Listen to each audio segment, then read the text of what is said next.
Друзья, перед просмотром видео поддержите лайком и подпиской на канал. Мне всегда нравились женщины в самом соку, опытные и интригующие, и чтобы как в омут с головой, во все тяжкие. Вот и случилась в моей жизни такая женщина. И да, ей оказалась моя теща. Наташа, моя жена. Маму потеряла рано, когда училась в выпускном классе. Тяжелая болезнь быстро унесла ее из жизни. Тесть погоревал, да и недолго думая женился во второй раз. В жены себе выбрал девицу по принципу помоложе да покрасивее. Сам он тоже мужичок ничего такой, жили они вместе неплохо. Вот эта самая его Татьяна, которая сразу попросила называть ее просто по имени, и стала моей тещей. С Наташкой мачеха ладила хорошо. Они как подружки, разница у них в возрасте не так, чтобы очень большая. Часто они гуляли вместе по магазинам, болтали по телефону. Никак Татьяна на роль второй мамы не вписывалась. Может, оттого и я никак не мог воспринимать ее как полноценную тещу. Познакомились мы в ресторане. Туда же были приглашены и мои родители.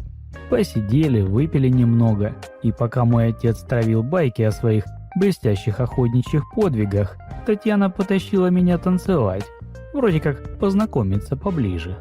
А сама такая веселенькая, прижимается ко мне, трется как бы случайно, в глаза заглядывает.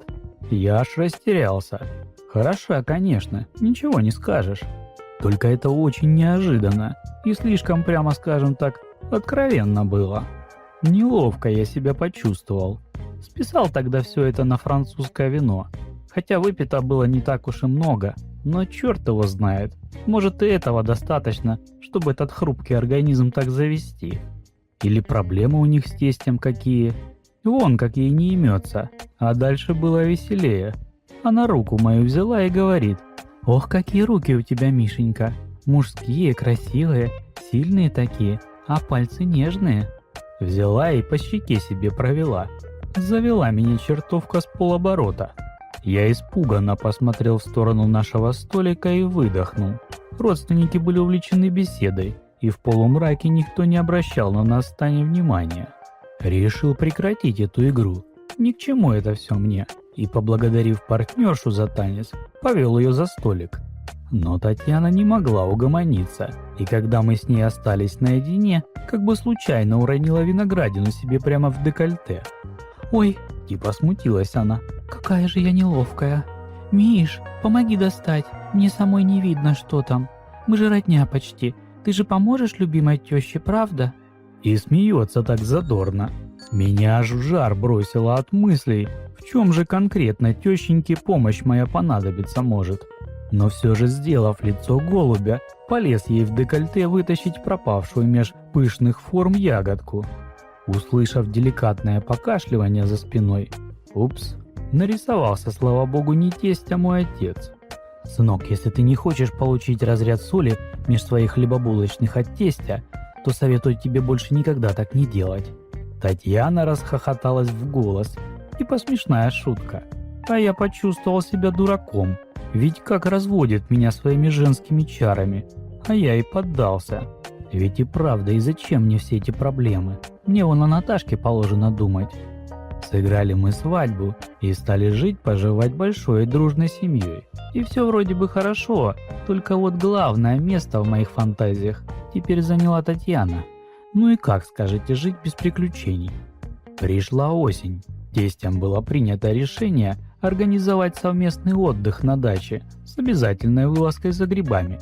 Приехали мы за город, кинули вещи в доме, переоделись и всем табором выдвинулись в лес, чтобы до вечера управиться. Разбрелись кто куда, а Татьяна за мной хвостом увязалась. Я, говорит, боюсь, вдруг птица громко крикнет или землянику с волчанкой перепутаю. И улыбается. Ну ладно, идем вместе в тишине. Дистанция 1,5 метра. И вдруг она как завопит. Я сразу к ней. Она орет: «Клещ!»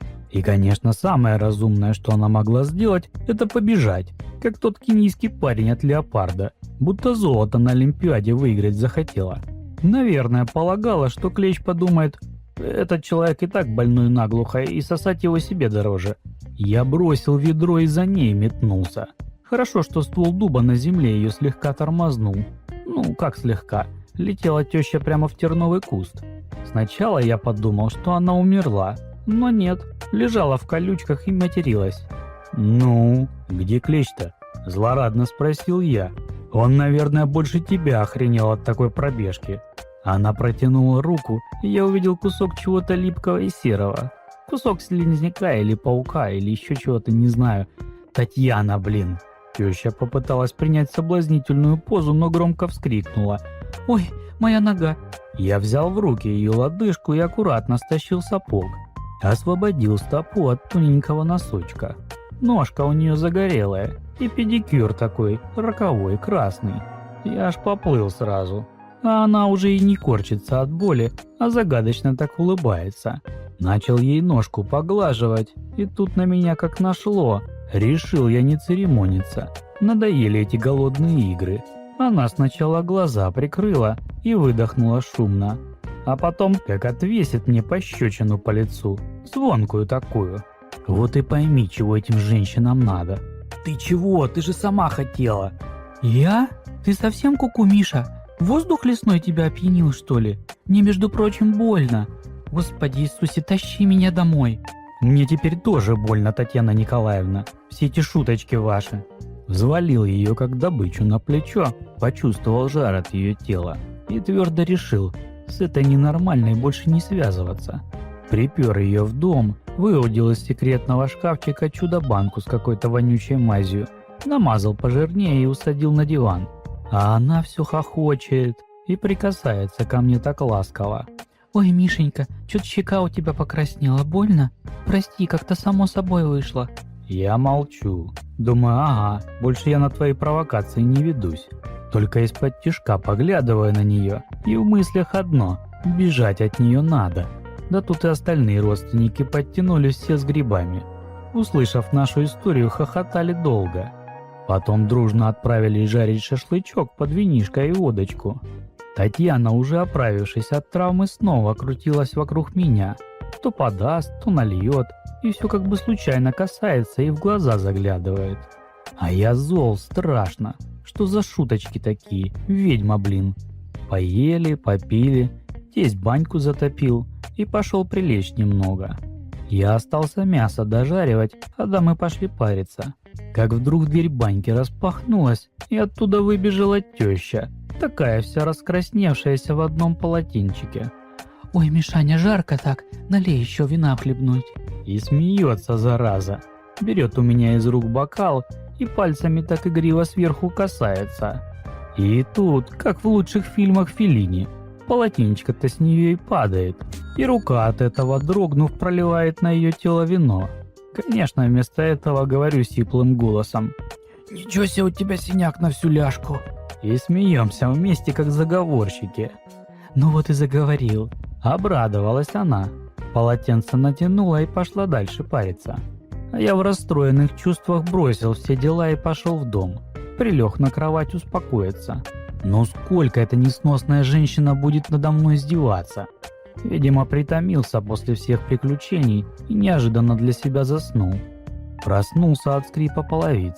Передо мной стояла Татьяна в легком халатике. «Наши в магазин пошли в соседний поселок. Вино закончилось. А я вот после травмы, да и тебя спящего охранять отпросилась. Вдруг украдут такое сокровище». Я вскочил, а она приблизилась ко мне и руки мои на себя положила. «Миш, ты понимаешь, инстинкт не задушишь, не убьешь. Не могу я, сделай что-нибудь». Но и у меня тоже инстинкты сработали. Уговаривать долго не пришлось. Когда вернулись родственники, мы уже сидели в беседке и пили чай. «Ох и повезло мне с зятем», — напевала Татьяна. «Руки просто золотые, такой мастер. Надеюсь, вырастешь, если что, а, Миш?» И смотрит так лукаво, довольная как кошка. «Конечно, Танюш, с великим удовольствием». All right, everyone's presentations are done. Nick, the manager, said as he tried to move the discussion forward. Excuse me, I haven't. I recently found out something. Nick interrupted me and began to speak. There's apparently someone in this department who didn't graduate high school and is just a part-timer. Meetings should be for employees only. Absolutely right. His lackey, Mike, of course, agreed with Nick. I'm leaving. After leaving the meeting room, I started to shut down my computer.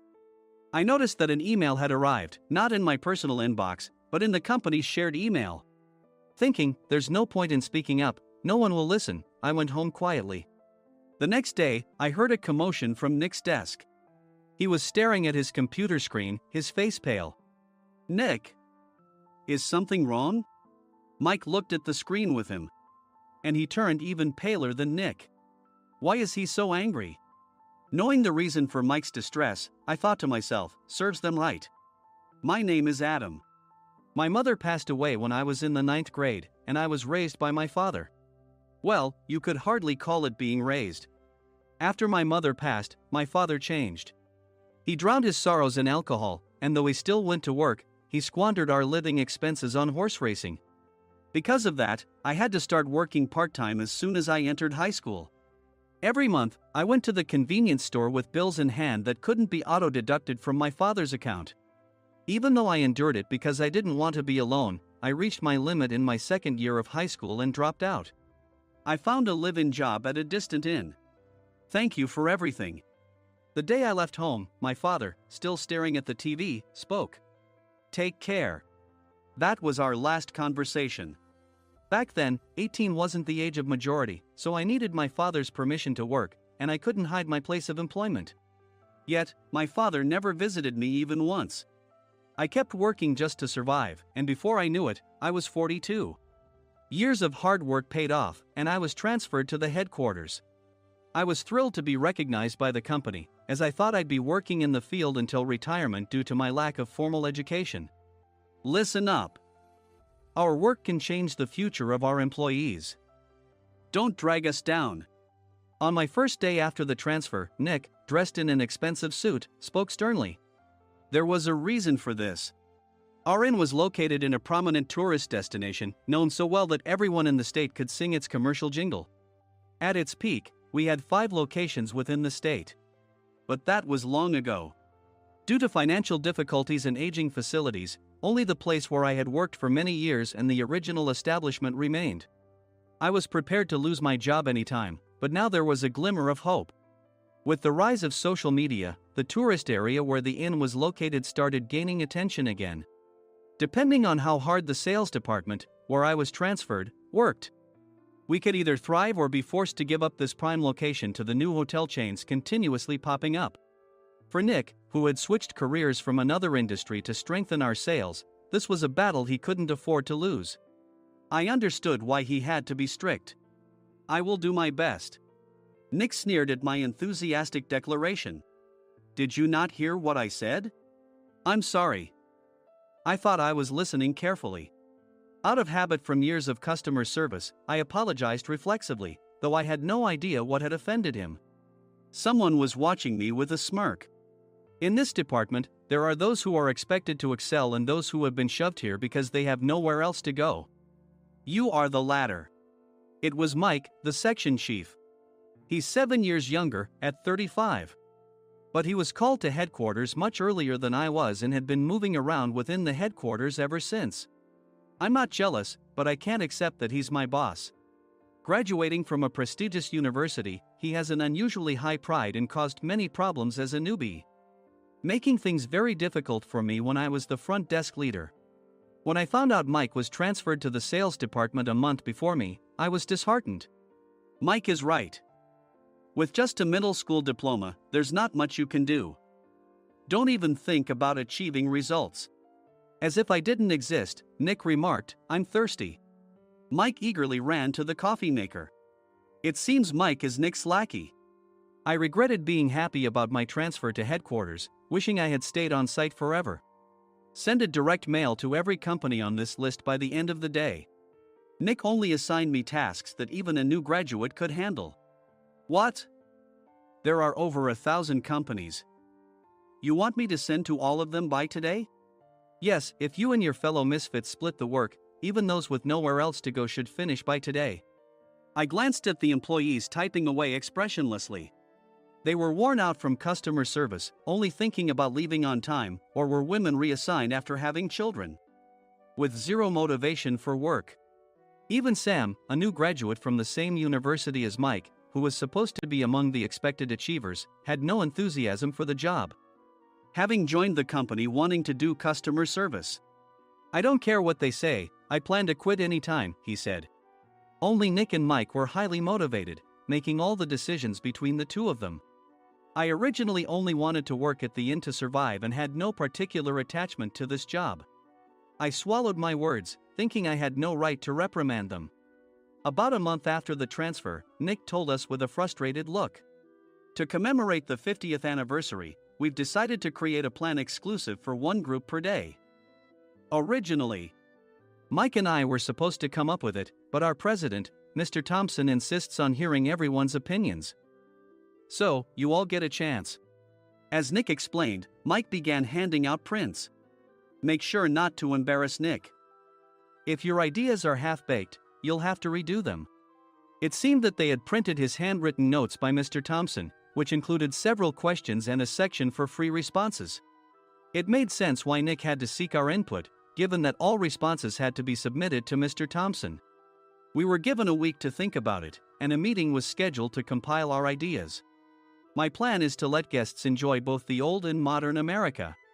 Nick began the presentations. Guests would watch a master confectioner at a nearby traditional sweet shop make sweets in front of them. The welcome drink would be premium tea in a bottle. Nick's plan was certainly attractive. After his presentation, Nick called on us to present in the order we were seated. Just as I stood up for my turn. "All right, everyone's presentations are done." "Excuse me, I haven't. I recently found out something." Nick interrupted me. "There's someone in this department who didn't graduate high school and is just a part-timer." He was likely talking about me. I joined the company as a part-timer and was made a full-time employee when I turned 20. That was 20 years ago, so Nick and Mike probably had no chance to know until recently. Meetings should be for employees only. Absolutely right. After that, Nick kept creating opportunities to solicit everyone's opinions, purposefully excluding me from speaking. The meeting unexpectedly heated up and went past the scheduled end time. A few people asked to leave, and the discussion continued with the remaining few. "Still here?" Normally, you'd leave in that situation. Though I had no attachment to the job initially, hearing kind words from customers made me want to make them happier. For someone like me, with nowhere to go, the inn was my home and customer service was my life. I felt pathetic about my current self. "I'm leaving." I left the conference room and started shutting down my computer. I noticed an email had arrived, not in my personal inbox, but in the company's shared email. Thinking no one would listen to what I had to say anyway, I quietly went home. The next day, while preparing the DM as instructed, I heard a commotion from Nick's desk. In his haste to stand up, he hit his knee on the desk. He stared at his computer screen, his face pale. "Nick! What's wrong?" Mike, thinking he should be the first to rush over, approached Nick while still wearing his coat. He peered at the screen with Nick. And he turned even paler than Nick. Why is he so angry? Who is responsible for this company? Nick, more irritated than ever, asked, and Mike answered without checking. Probably Sam. Sam wasn't there because he was attending a morning training session for new hires. Nick gave up on getting angry and returned his gaze to the screen. They were looking at an email that arrived right after the end of the working day yesterday. Apparently, no one, including me, had checked it before leaving. The email was from a large company that used us for their annual employee trips. The president and executives of that company also frequently used our services personally. President of the company, Mr. Mason himself, had declared that neither he nor his company would ever use our services again. Well, some companies cancel their employee trips or stop using our services due to financial struggles. Let's just move on. Mike kept wiping the sweat from his forehead with a handkerchief. Knowing why Mike was so agitated, I quietly watched their interaction. Do you know how much revenue we get from that company? We can find other guests to fill the rooms, but we'll lose the banquet costs, gift shop revenue, rental car fees, and more. Moreover, the gifts were supposed to be prepared by the traditional confectionery shop involved in Nick's proposed plan. If it's known that we incurred such a huge loss at this critical time, Nick's position in the company would be jeopardized. Nick took a deep breath, seemingly trying to calm himself. All right, Mike. Go to New York right now and apologize to Mr. Mason. What? You're coming with me, right? I have urgent work to do. I trust you, which is why I'm entrusting this to you. Please. Mike, believing Nick's sincerity, agreed with a determined look on his face, saying, yes. That's Nick for you. Even if Mike went to apologize, Nick would shift all the blame onto him if the client didn't change their mind. Well, it was Mike's fault to begin with, so it served him right. About 3 hours later, Sam answered a call from somewhere and repeatedly apologized, saying, I'm very sorry. Everyone watched to see what was happening. After ending the call, he informed Nick with a weary tone. When Mike arrived at the client's company, he only made things worse, further infuriating Mr. Mason. He was demanding, get his boss here immediately. It was no wonder Sam was exhausted, dealing with such a call right after returning from training. What is that idiot doing? All right, Adam, you're coming with me. If sacrificing Mike didn't work, then I must be next. Normally, I'd want to refuse at all costs, but I saw an opportunity in this situation. If I can be of assistance, I'd be happy to join you. I obediently followed Nick, and we flew to New York. When we introduced ourselves at the reception, it became clear how serious the situation was. As the receptionist personally escorted us to the president's office. Angry voices leaked through the door, making both Nick and me uneasy. Excuse me. I'm Nick, the supervisor. I understand my subordinate has caused you trouble, and I deeply apologize. Nick, with his experience in the corporate world, knew enough to offer an apology before excuses. However, his customer service skills left much to be desired. I sighed as I saw Mike trembling like a small dog in the corner of the room. What kind of training are you giving your subordinates? Mr. Mason glared at Nick with a red face. The intensity of his gaze made even Nick take a step back. Regrettably, I joined this company only 2 years ago and was unaware of Mike's issues. I should have identified his shortcomings sooner. Indeed. I should have realized sooner. No sensible person would come to apologize and then give a lengthy presentation on the drawbacks of not using their in. Nick froze, his mouth slightly open. Suspecting the worst, I picked up the documents that had fallen to the floor. It seemed Mike hastily prepared these documents on the plane, listing the disadvantages. Disadvantage 1: if you change the venue for the company trip, employees might suspect it's for cost-cutting reasons, leading to a negative impression.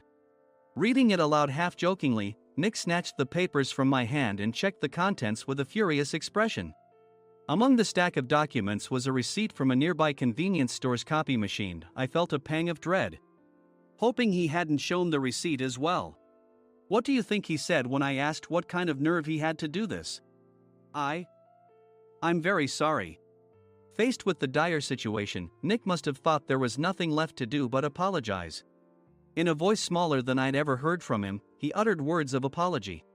He said, I'm a Harvard graduate. I don't believe I said anything wrong. Mike, what have you done? Forgetting his plan to pin the blame on Mike, Nick yelled loudly, even in front of Mr. Mason. I didn't do anything wrong. You're still saying that? Look at him.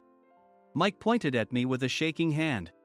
I was assigned to headquarters in my 20s and now I'm a section chief. This guy only made it to headquarters at 42. Everything I've done proves I was right. So why are we losing the contract? Having said his piece, Mike collapsed to the floor. Of course. You were sent there because you had nowhere else to go. Mike never expected to hear such words from someone he looked down upon. He lunged at me, and Nick hurriedly stepped in to stop him. Mr. Thompson told me Mike is a quick thinker, and to take good care of him. There's no way he was pushed aside. Don't make things worse here. He didn't say quick thinker, he said only quick-witted, didn't he? I don't remember that part. I recalled the many troubles Mike caused when he was a newbie. When Mike was on the front line, his pride was so high that he never apologized to customers. Customer service, especially in our job, doesn't work alone. It brings both good and bad situations. If the front staff or housekeepers made mistakes, or the cleaning company didn't properly clean a room, one had to apologize to the customers regardless of personal fault. Mike, in such situations, would never apologize, insisting he wasn't at fault. This often angered customers, and as the front desk leader, I frequently had to apologize on his behalf. He caused complaints and disrupted operations, which is why he was quickly moved to headquarters. In departments where he didn't interact directly with customers, his quick thinking was beneficial and things went well. But it seemed his flaws were starting to show. Corporate reservations are supposed to be entered into the system by the sales representative. But a quick check yesterday revealed that more than 10 items were missing from the client's reservation. The handover document clearly stated what needed to be prepared. Why didn't you enter it into the system? Why do we have to give them special treatment? Filling rooms near the banquet hall, setting up all the food in advance. Specifying the brand of wine, they're too demanding. No wonder he always angered customers, I thought, feeling a headache coming on. Grouping them in rooms near the banquet hall is for our benefit too. It makes it easier for the staff to set up beds and serve breakfast since everyone's schedule is synchronized. As for the other requests, Mr. Mason suggested them to lighten our load. I didn't know that. Nick finally seemed to realize that Mike was the one who had angered the client. What did you say to them? I just told them we wouldn't give them special treatment anymore. We shouldn't waste effort on things that don't bring in money. I was utterly exasperated at his lack of understanding of customer service. Of course, we shouldn't comply with unreasonable demands. But carrying over successful practices from past stays makes customers feel remembered and enhances their experience. Good memories encourage repeat visits. That's part of our job. I looked down at Mike, who was sitting on the floor. In our job, nothing is a waste. Mr. Thompson likely moved you to the sales department, hoping you'd finally understand this. How do you think he feels now that you've failed to meet his expectations? Mike, tears in his eyes, fled the president's office. I was amazed he still hadn't apologized. You have it tough, Adam. It's okay, we're all employees of the same company. I deeply apologize for this disrespectful incident. Especially after all the care you've shown us. If it weren't for you, Adam, I really would have stopped staying here. When I heard you were moving to the sales department, I was willing to reconsider if you handled it. Seeing us talk so amicably, Nick's face contorted. Do you two know each other? Adam's service is excellent. I always requested him specifically. Normally, we don't accept specific staff requests, but we made an exception for Mr. Mason, adjusting my shifts accordingly. He had personally stayed at our hotel just before my transfer, and during casual conversation, I mentioned, I'm moving to the sales department soon. If I hadn't told him then, things could have been much worse. Please continue to take care of us. I look forward to it. On the return flight, Nick awkwardly offered me a can of beer. It's still working hours. Of course, I had no intention of forgiving him for a single beer. Nick might try to pin everything on Mike and avoid any consequences. While pondering this, a startling fact came to light. Nick, the tea bottles for the plan have arrived. I handed Nick a bottle labeled with our inn's name. They look good. What are you talking about? These are plastic bottles.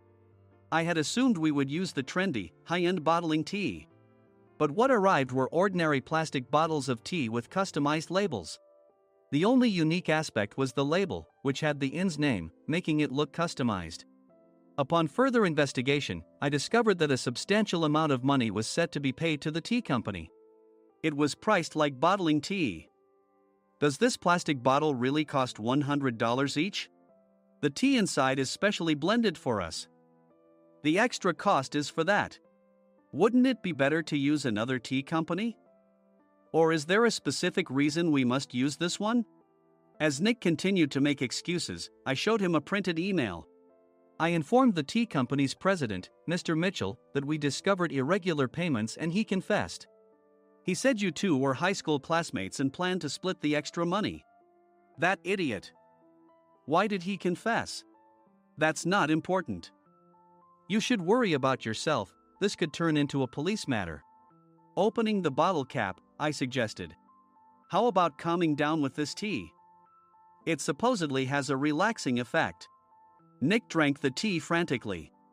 In the following days, decisions were made about their fates. Mike was reassigned to the General Affairs Department, with no chance of transfer or promotion, as per Mr. Thompson's orders. As for Nick, since the payment to the tea company hadn't yet been made, he narrowly avoided legal trouble. Instead, he was encouraged to leave the company, and to avoid further complications, Nick submitted his resignation. Rumor has it that connections between HR departments have made it difficult for him to find new employment. Even though it was good to have those two gone, something unexpected happened in the sales department. Everyone became motivated and united in refining the 50th anniversary plan. In the end, my plan was adopted. We collaborated with the Tourist Information Center to provide personalized guides.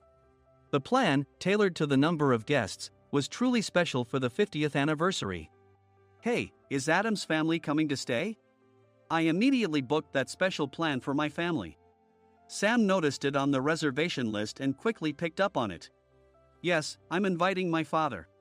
That's great. I might invite my parents too. I lacked the courage to face my father just as Adam. But here, with the confidence Mr. Mason praised, I felt ready. The 50th anniversary plan was a perfect opportunity to reconnect with my father. I hoped to bring back the days when we could laugh together as we once did.